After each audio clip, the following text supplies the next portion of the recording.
389 Gaming. Hey guys, it's Guy389 here. Welcome back to Fire Emblem Let's Play, or Let's Play Fire Emblem. Last we left off, we completed the first chapter of the game. Not a particularly difficult feat to achieve. However, we did learn some interesting things about particularly the XP system, how you level up and so forth. I'm actually going to make a, I'm not going to effectively use all of my XP in this match in particular, as you will see later on, because I want to get a certain character up a level, but I did not manage to do so with normal kills. So we have some more dialogue. We are now heading towards the invading country of Grotto to look for Erika's brother. And we've got some new teammates to talk about. Mulder and Scully here. I mean, Mulder and Vanessa. Mulder is a priest who is going to ask Vanessa to bring a young boy over to him so he can heal him. Right. So Mulder is a fairly poor unit in general. He does not have the statistics that other healers that you'll find later on have. He also is not really a particularly interesting character, so I rarely ever use him. The only usefulness you can get out of him is promoting him to a bishop and then using him to fight monsters, because bishops do double damage against monsters. Vanessa, who we see talking here, on the other hand, is a useful Pegasus Knight. However, if you remember Tana from the previous episode, she is superior in every way. So, assuming you don't accidentally get Tana killed, you're never really going to have any use for Vanessa either. So both of these characters are the kind of characters that you can just put aside if you don't want. I mean, if you need space in your party for other members. The other two characters we're going to be helping here are Ross and Garcia. Ross is the first of our children characters, and if you were paying attention to the dialogue, you would notice that the game actually tells you what you're supposed to do in order to get him on your team, and that is to simply rescue him away from there. He will then try to get back to his father, but you can, talk to him with Erika and he'll be fine. Here we also see Selena, one of the enemy bosses in the game. She's not evil, as the three original generals of Grotto are not, evil, but the three new ones are a little bit more so, so to speak. However, Selena here asks you to help out and gives you a red gem, which I believe is worth, I think it's 2,500, maybe it's 5,000. Don't really remember right now. There we go. Bling! Red gem. Now we're going to use Vanessa to rescue Ross. Garcia, who is Ross's father, however, is not as useful as his son, primarily because he, following the rule of older characters not being as good as younger characters, he'll max out his strength and HP most of the time. However, almost all of his other stats are poor or average, and in which case it's kind of pointless to use him at all. Ross is exactly the same, high strength, high HP, but just better stats all around. Sometimes Garcia ends up with more speed, though. I don't know if that's due to statistics or not. I didn't check it out, but a lot of the time Garcia ends up with more speed than Ross.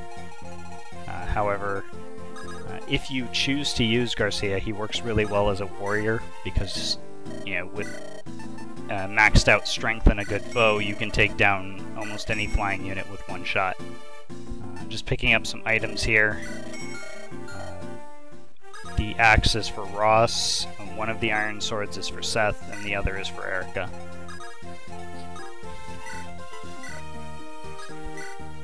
And now you're also going to see something that I didn't do intentionally, but is something that you can use to your advantage if used correctly. Green units are neutral units, and they have a separate move turn than the blue units, which are your own units, and the red units, which are the enemy units. Which means if you rescue a green unit and move it over here, you don't waste his movement turn, which you would do if you had moved another blue unit. Which means, as you're going to see in a second, Ross is going to take off on his own. See? If he had been a blue unit, he wouldn't have been able to move after I had dropped him off. However, that was unintentional. It just sort of happened. Enemy reinforcements. Talking with Erika. And we're also about to see some of the terrain effects and basic tactics that I was going to talk about.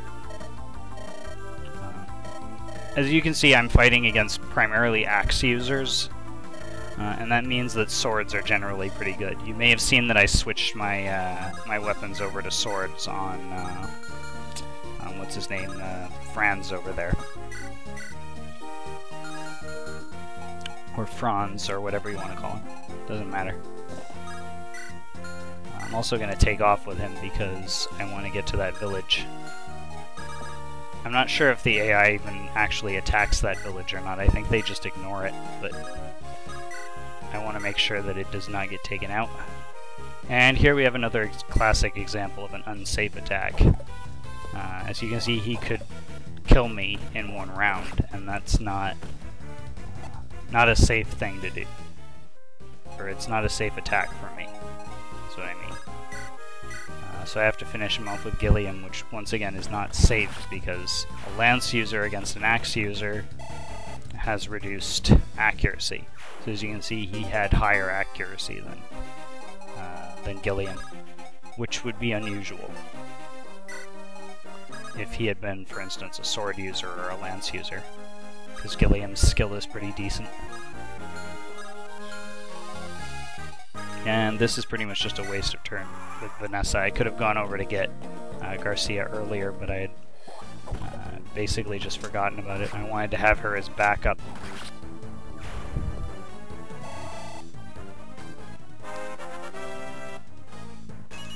I also probably should have switched Erika over to an iron sword just to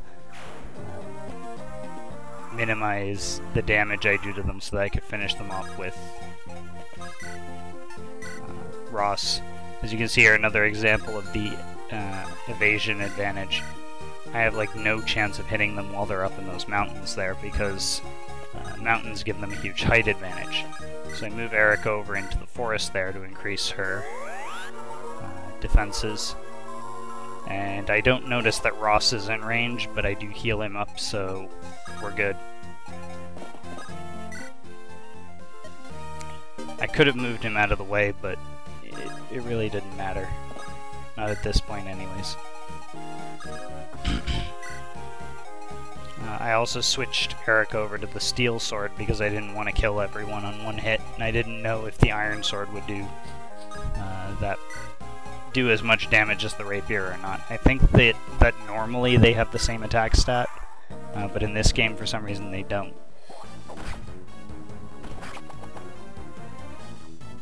Alright, getting some XP with Ross. As you can see, you get a lot of XP because he's a child character, which means he is a lower class level, or a lower class than default class. Once you get him up to level 10, you can turn him into either a fighter or a pirate. Arr, pirate. Yar. Not entirely sure which I will choose at the moment, though. Probably going to go with fighter. And as you can see, I have Gilliam stationed on that fortress over there. That's going to keep him safe in the event that these axe users attack him. With his boosted defense, they should do practically no damage on him at all. And now we're going to take advantage of the AI. As you can see, Ross is injured here. Erika is not injured. So I decided to heal up with Mulder.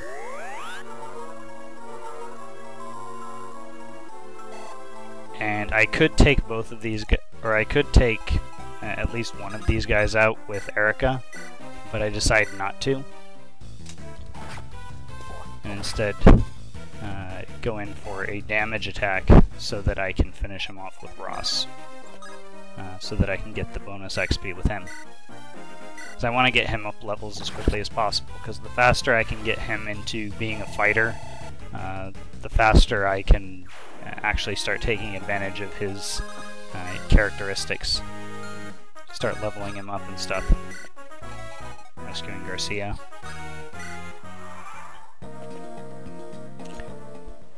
And now these guys are going to break what I said last time about them attacking units who have a weapon that is disadvantageous against them, because Gilliam is on a fort, and they would be completely unable to hurt him. So they're instead prioritizing an opponent they can damage. And as you can see there, this guy could have done a heck of a lot more damage to Ross, but he chose the safe attack and attacked Mulder, which was what I had intended, because Mulder can take that hit.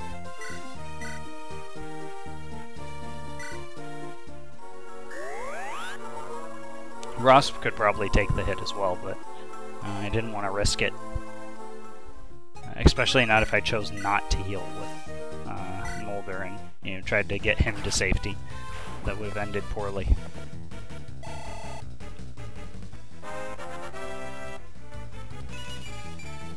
So there we go, France leveled up.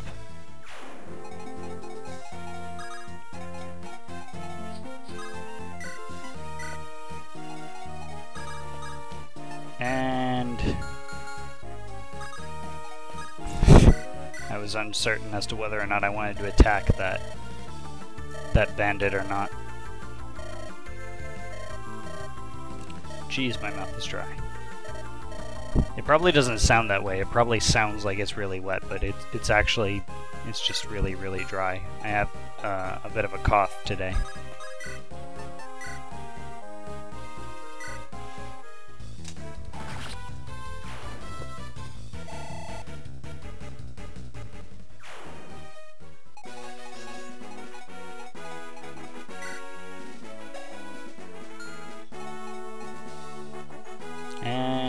Turnover. So just showing off Garcia's level. He's a level 4 fighter, so he's on par in terms of level with the other characters I have. However, he does have very good stats for his level. And you might think that means, well, he's a good character, but his growths more than make up for that, in that they are just generally not that good. He will pretty much only grow in strength and HP. There we go, got Ross up level. Level 2. Yay. Level 2 Journeyman.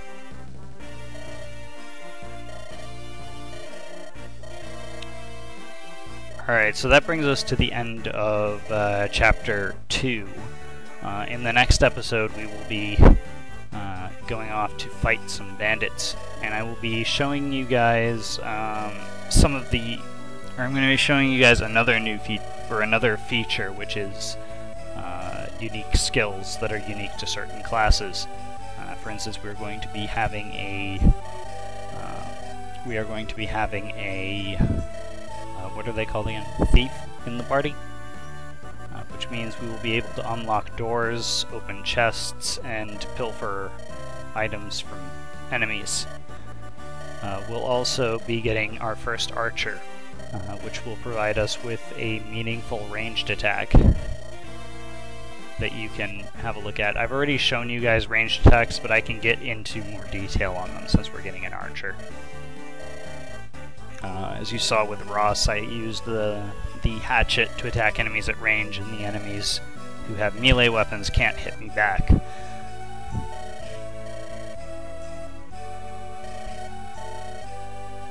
And also, if you're wondering what that percentage thing in the bottom left corner is, it's because I'm running this on an emulator, obviously. Running this directly on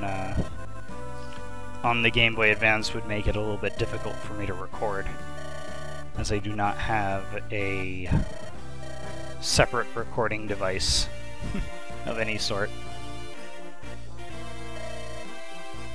Well, that's not true. I have an audio recording device. I have my microphone.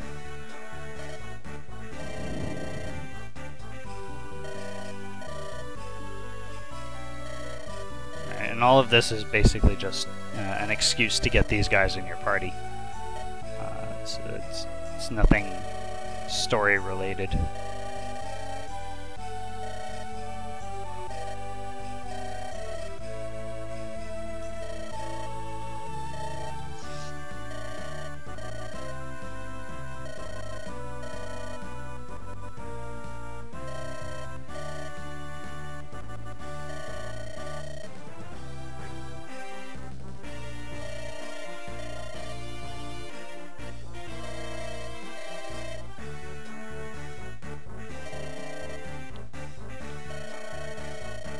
Those Bazba bandits, they're gonna get their butts kicked. Because they're easy.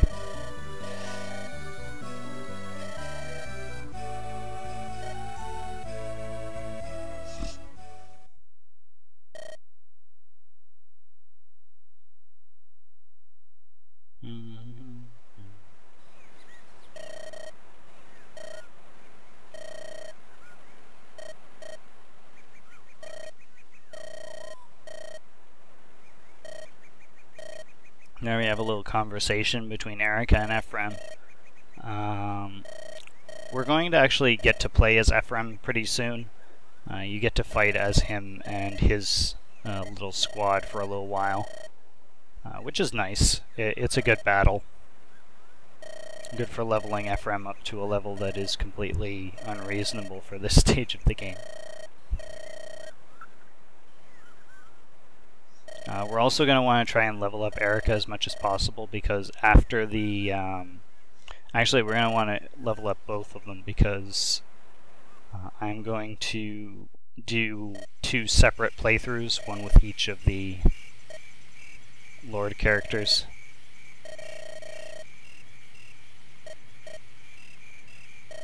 Uh-oh. The thief just ran by and stole something.